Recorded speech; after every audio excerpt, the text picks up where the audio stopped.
Still not moved out yet. Hurry up and leave.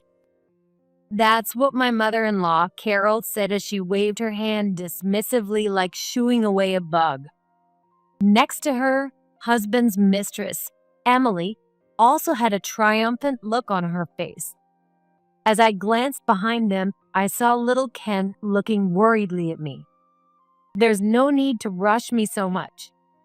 Just get out. Emily sneered, causing Kent to look even sadder. I smiled reassuringly at him and gave Carol and Emily a cold glare. I'll be gone in 2 hours, so don't worry. Fine. Just hurry up and pack your things. My ex-husband, Steve, said with a nasty grin. Why did I ever fall for this man? At that moment, I received a message on my phone. Oh, it seems my ride is here. I'll be leaving now. The message said that my ride had arrived. So I grabbed my belongings and quickly left my in-laws' house. Thanks for picking me up. I got into the luxury car waiting outside. Steve and Carol, who had followed me out, were stunned. What's going on? What's this all about? I am Hannah Clark, a 27-year-old female president. I've had a dream since I was little. That dream was to start my own design company. Hannah, you're really good at drawing. Yeah, I want to dress her up in all kinds of clothes. I've always loved drawing. I was always drawing pictures of girls. I would think about what kind of clothes to put on them, what colors would make them shine even more, and things like that. I want to learn more about design.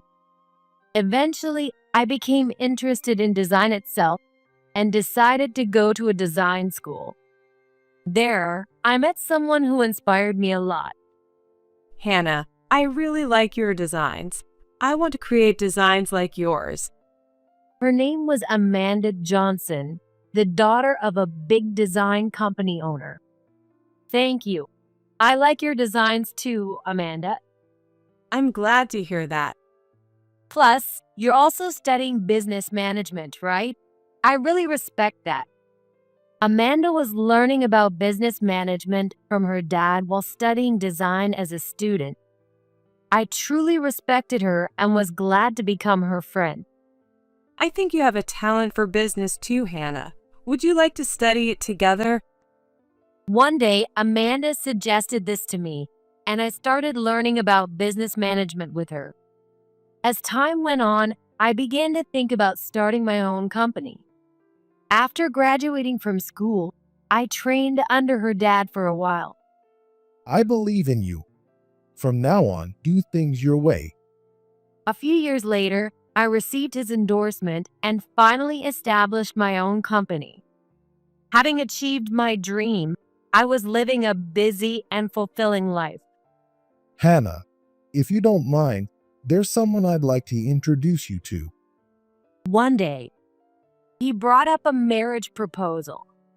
Apparently, the son of an acquaintance was single and without a girlfriend, and his parents had asked Amanda's dad for help. I'm Steve Clark. I've heard a lot about you, Hannah. That was Steve, who would later become my husband. He was a sincere person and always treated me seriously. I was drawn to Steve, and after about a year of dating, we decided to get married. I'm so happy to have such a lovely daughter-in-law. My mother-in-law, Carol, welcomed me warmly and celebrated our marriage greatly. By the way, there was no father-in-law, according to Steve. He had left a few years ago. After that, I was supposed to have fulfilling days balancing work and family. But one day, a message from Carol. Carol had contacted me while I was at work. At that time, I was in an important meeting, so I didn't notice the message right away. Moreover, I was so busy that I didn't have time to call her back. She's going to complain about it. Sighing, I called her back after work. Oh, you finally called me. I'm sorry, I was busy with work. That's fine. I have something important to discuss. Usually, she would complain or interrogate me about why I didn't answer the phone sooner, but today she let it go easily. Feeling a bad premonition, I listened to her. Actually, I need some financial help. I was stunned by the unexpected request for money.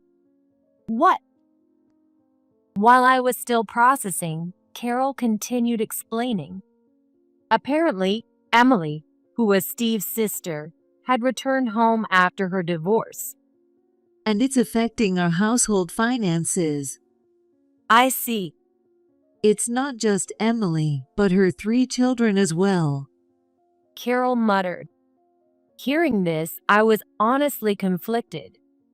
As a female president, I earned enough to live comfortably even if I provided some financial help. However, no matter how close we were, it wasn't easy to offer help without a deep connection. Are you planning to abandon us? What a terrible daughter-in-law. Sensing my hesitation, Carol started yelling. I sighed. I'll discuss it with Steve, so please wait a bit. Suppressing my frustration, I somehow managed to respond. Before we got married, Carol was a very nice person. However, right after our wedding, her interference became overwhelming. Do you take good care of Steve? You're neglecting household chores because of work, aren't you? She would contact me like this almost every day. To be honest, as a busy president, these calls were nothing but a burden. So, I once said, "Look, I'm busy with work.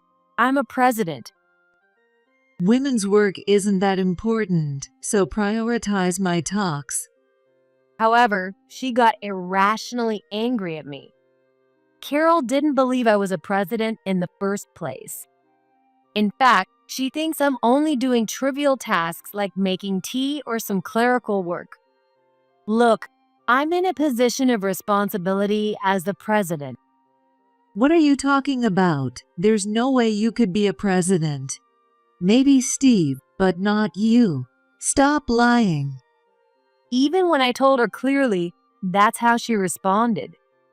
Carol never believed anything I said and treated me like a useless daughter-in-law who lies. Even now, she's saying things like this. You don't do much work, and you don't help out here. So, at least provide some financial support. I'll discuss it with Steve. I said it again and firmly ended the call.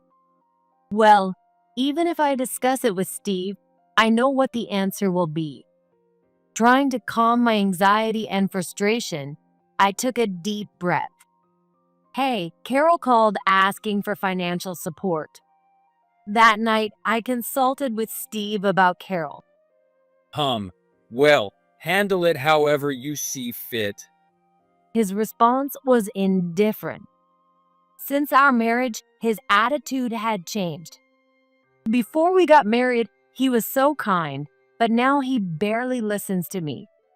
So, apparently, Emily, she got divorced and moved back in. What? Emily?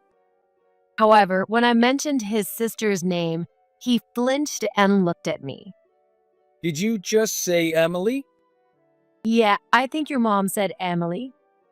Surprised by Steve's reaction, I nodded. We're not struggling financially, so you should help them out a bit. Steve had always been indifferent to what I did or wanted to do, saying, "Do whatever you want." However, the moment he heard Emily's name, he started listening seriously. Naturally, this didn't make me feel good. Right. Well, maybe a little. And then Steve looked at me for the first time in a long time. I was so happy about it that I couldn't help but nod. Although I earn a decent income as a president, I can't give a large sum. From the start, The fact that it's support rather than a loan gave me a bad feeling. Thank you. How about $3,000 a month? $3,000. That's too much. How about $1,000 for now? $1,000, huh? Well, it's better than nothing. So we decided to provide $1,000 a month in support. With a little budgeting, it wouldn't significantly change our lifestyle. Shortly after starting the support, who could that be? I got a call from an unfamiliar number. Though suspicious, I answered it, thinking it might be a business contact. Finally, you answered. Who do you think you are, making me wait? Who is this? It's Emily. The caller was Steve's sister. She must have gotten my contact info from Carol. A heads up would have been nice. What can I do for you? Oh, right. Thanks for the support. Apparently, she called to thank me for the support. But isn't $1,000 a bit stingy? I got annoyed by her laughing words. Is this really how someone receiving support should talk? If you're not satisfied, I won't provide any support. What? That's so narrow-minded. Are you saying my kids should go hungry? Wow, you're a terrible person. With that complaint, Emily hung up the phone. Did I make the wrong decision? After the call with Emily, I started regretting offering any support. But in the end, I was the one who decided to help. I'll just wait and see for a while. So, reluctantly, I continued providing support, but I never received any words of thanks. Hannah, let's move in with my mom and live together. What? Why are you saying this all of a sudden? One day, Steve suddenly suggested we move in with his family. Apparently, Carol had hurt her back, and he wanted us to live with her to help out. Isn't Emily there? She's already moved back in with her. Emily is busy raising her kids. She can't take care of mom on top of that. Steve argued back in response to my words. We discussed it multiple times, but neither of us would budge. I'm fed up with you, so I'm taking drastic measures. In the end, Steve sold the house we were living in, claiming it was in his name, and sent our belongings to his parents' house. As a result, we had no choice but to move in. Get to work quickly. Yeah, since you're freeloading, you should be useful to us. Carol and Emily started treating me like a servant. At home, they would order me around, clean our rooms, or cook what we want to eat. If I worked late, they would whisper about me like this. What is she doing so late at night? Really, she's so dirty. I was already exhausted from my work and household chores, and their harassment pushed me to the edge. Hey, let me help you. It was Kent, Emily's eldest son, who came to my helper. He secretly helped me without Emily or Carol noticing. Why are you helping me? Actually, He reluctantly told me the truth. my dad's name is Steve Clark. Steve? My husband? Yes. Mom isn't Steve's sister. Emily wasn't Steve's sister, but his mistress. They had been together since their student days, and Kent and his siblings were Steve's children. This can't be. I was shocked by the truth he revealed and was at a loss for words. But soon, anger took over my thoughts.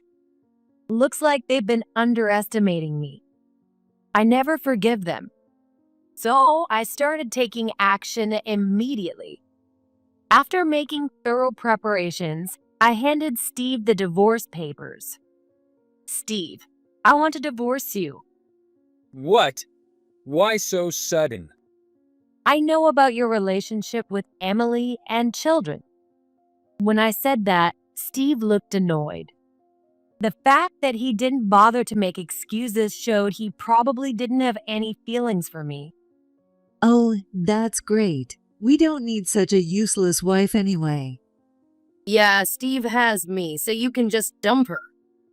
As Steve was about to say something, Carol and Emily, who had been listening, chimed in.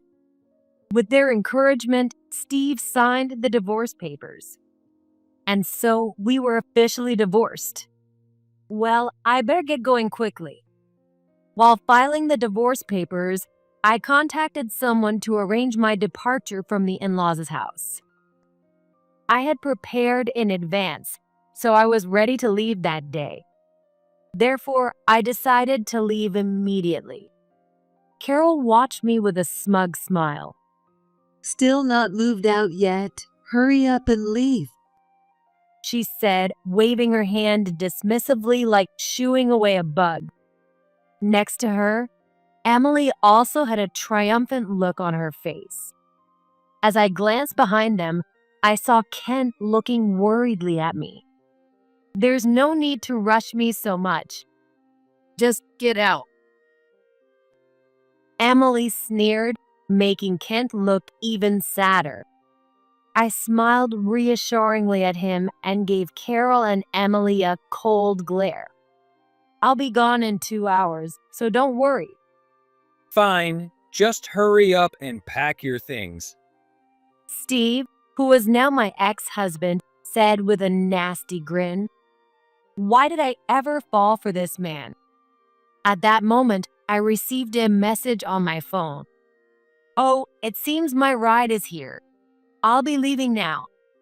The message said that my ride had arrived. So I grabbed my belongings and quickly left the in-laws' house. Thanks for picking me up. I got into the luxury car waiting outside.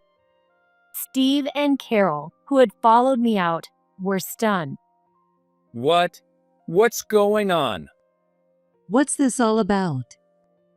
Ignoring their surprise, the car drove off. That must have been tough. The driver, my friend Amanda, said while driving.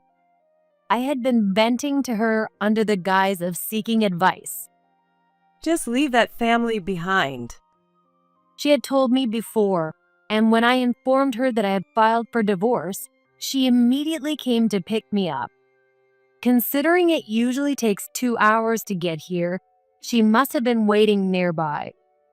Now, it's time to show them, Hannah. Let's make them regret it. Yeah, I'll show them. She was even angrier at Steve's actions than I was. I was grateful for my friend's support and discussed my future plans with her. For now, can I stay with you as planned? Well, of course. I was going to stay at her place for a while. Amanda's house was much bigger than the one I had shared with Steve and his family. So it wouldn't be a problem for me to stay there. Wow, Amanda's house is really big. Standing in front of her house, I realized that even though I was a president myself, a family that has been running a business for generations was on a different level. It was a mansion that made me feel that way. Are you Hannah Clark? While I was thinking that, a man approached me. Let me introduce you. This is Tom Brown. He's a relative of mine. He was a lawyer and a relative of Amanda. He was going to help me with various matters, including claiming alimony. I've heard great things about you from Amanda. I'm looking forward to working with you. Yes, leave it to me. We will definitely win. His confident nod made me smile.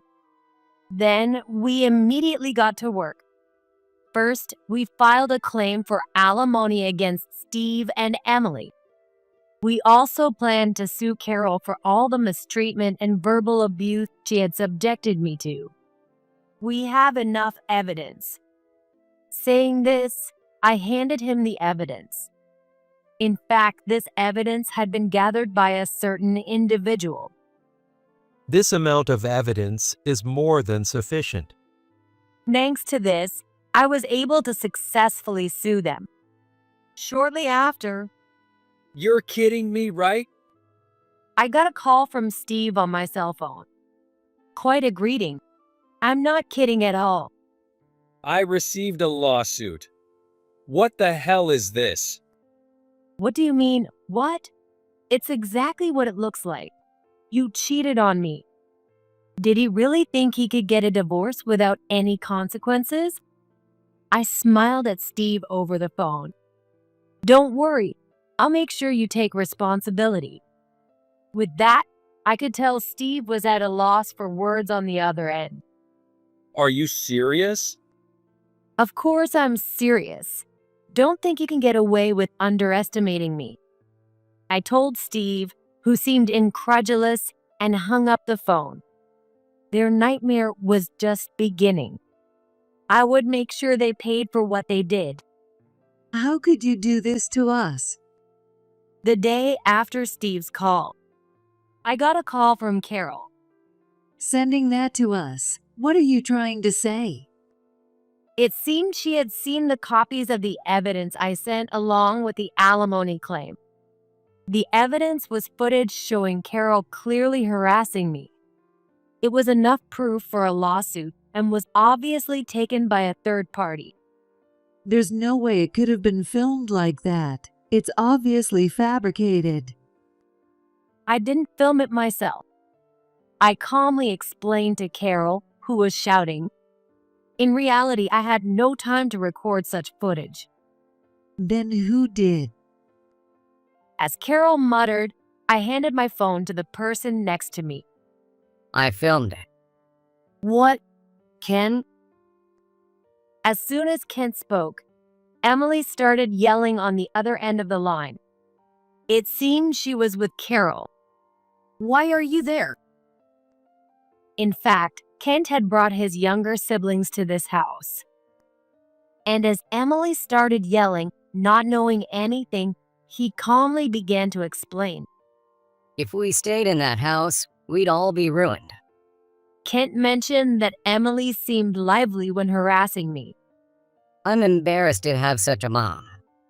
How dare you talk to your mom like that?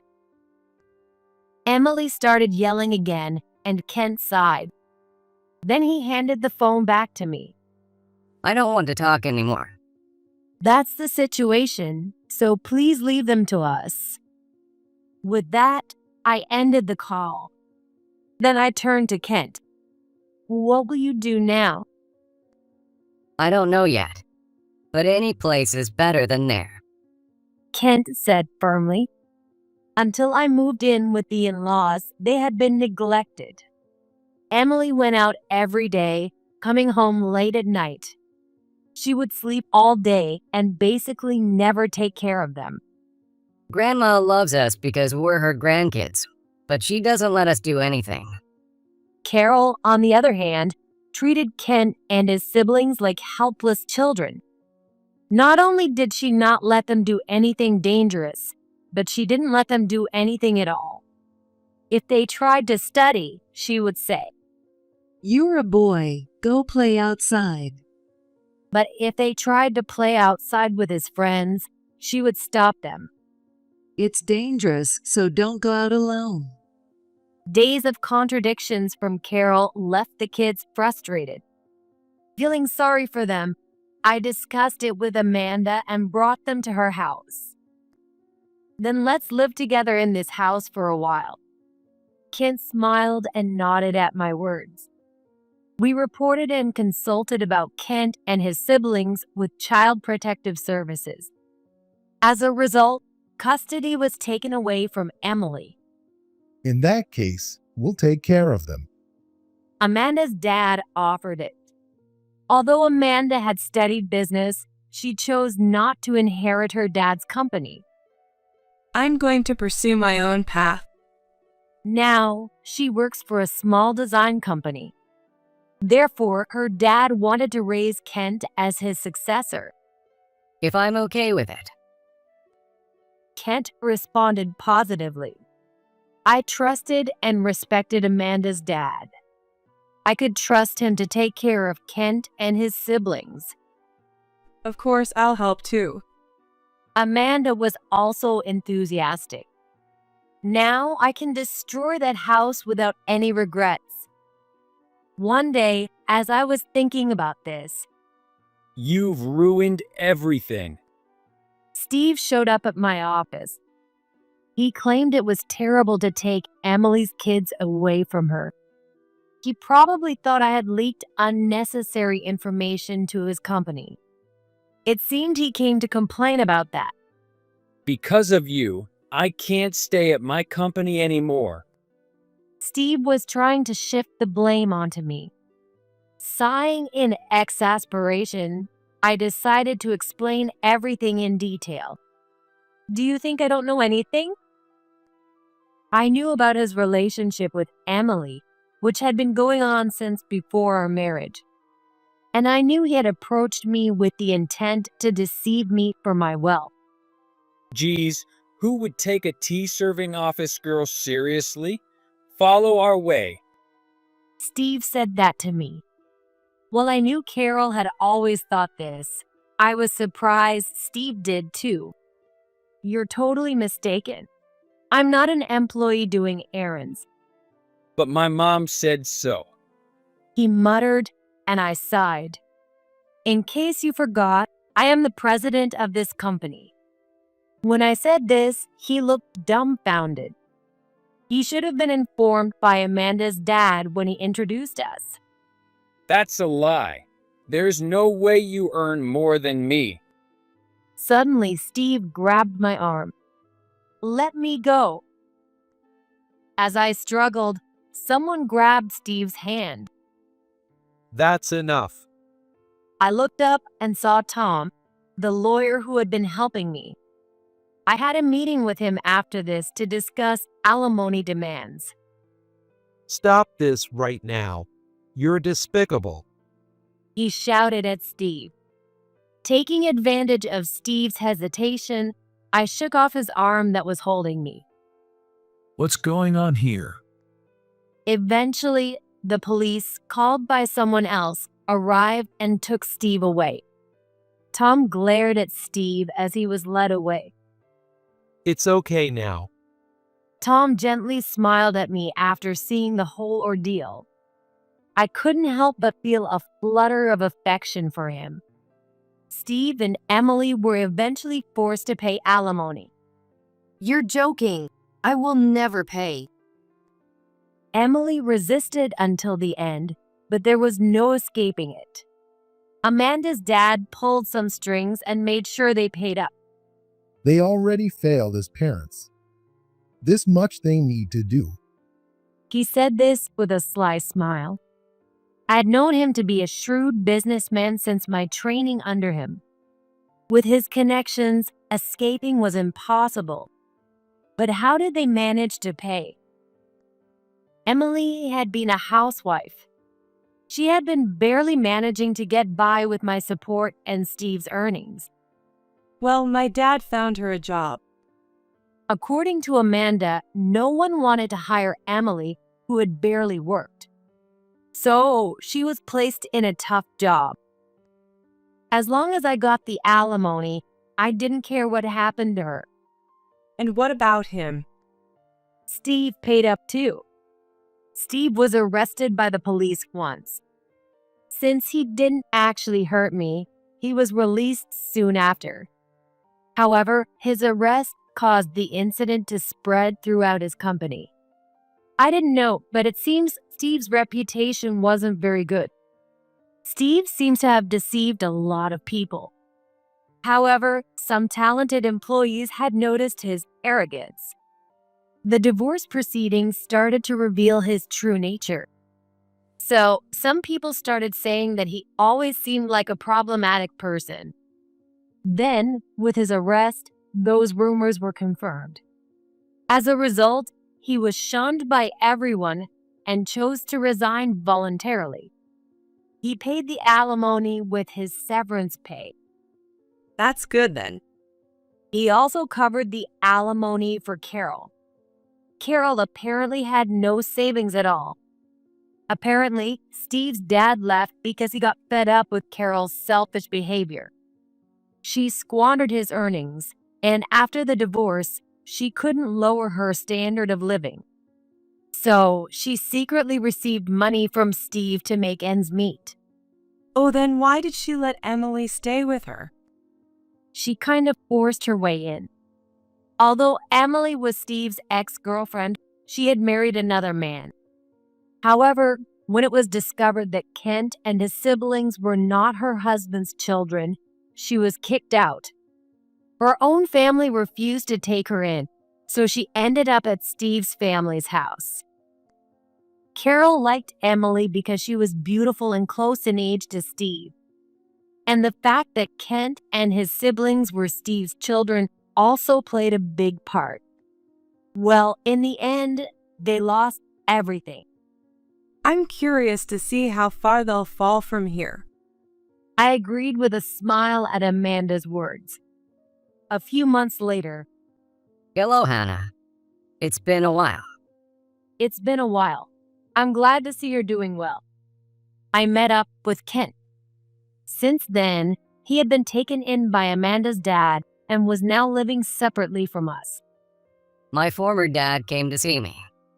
Emily's ex-husband apparently still loved the children, even though they weren't biologically his. So, after being contacted by Amanda's dad, he came to visit. He said that even though we can't live together, we're still important to him. Since he already has another family, they won't be living together. Though he had another family, he promised to visit regularly. That's great, Kent. Yeah. Kent smiled brightly. When he was at the in-laws' house, he always looked so sorry. Seeing his change made me happy. It's all thanks to you, Hannah. I have this life now. Thank you. I responded to his words with a smile. You're welcome. Amanda, who was watching us, also smiled gently. Initially, Amanda had said, I'll take those kids in. but she was single. Even with a decent income, taking in someone else's children comes with many challenges. That's why Amanda's dad decided to take them in. I want to become a great successor. Kent respects his foster father. Even though he's still a child, he's enthusiastic about becoming his successor. As he spoke with shining eyes, Amanda and I shared a laugh. I'm really glad Kent looks so happy. After parting with Kent, I murmured. According to him, his younger siblings were also living happily with Amanda's dad. This reassured me, and I walked with a high spirit. Hannah, Huh? I turned around when someone called my name. There stood Steve, looking clearly haggard. You've changed a lot since I last saw you. I was wrong. Please give me another chance. Steve bowed his head deeply. Then he started talking about his situation. Ever since we separated, nothing but bad things have happened to me. After quitting his job, Steve lost all his severance pay and savings paying alimony for himself and Carol. When he tried to get a new job, rumors about him spread, and he was rejected everywhere. But my mom kept spending recklessly, so we ended up in debt. Steve spoke through tears. I looked at him coldly. So you're going to stick around to meet the president? That's not what I mean. But you're the president, right?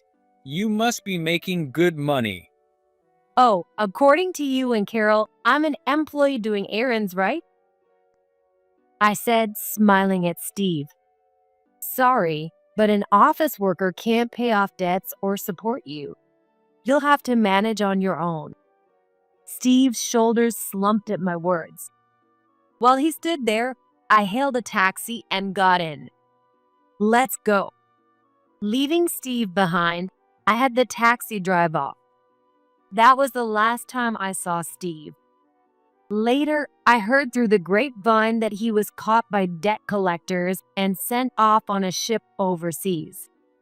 As for Carol, she fell down the stairs and ended up bedridden. Looks like karma caught up with them. Hearing about their fates, I murmured to myself, well, let's get to work today. Take it easy. You have a tendency to overdo it. I nodded at Tom, who was smiling gently. After that incident brought us closer. We are now married and a happy couple. Unlike Steve, Tom was genuinely kind, and I was living a happy life with him. Oh, by the way, today, I know you're meeting Amanda, right?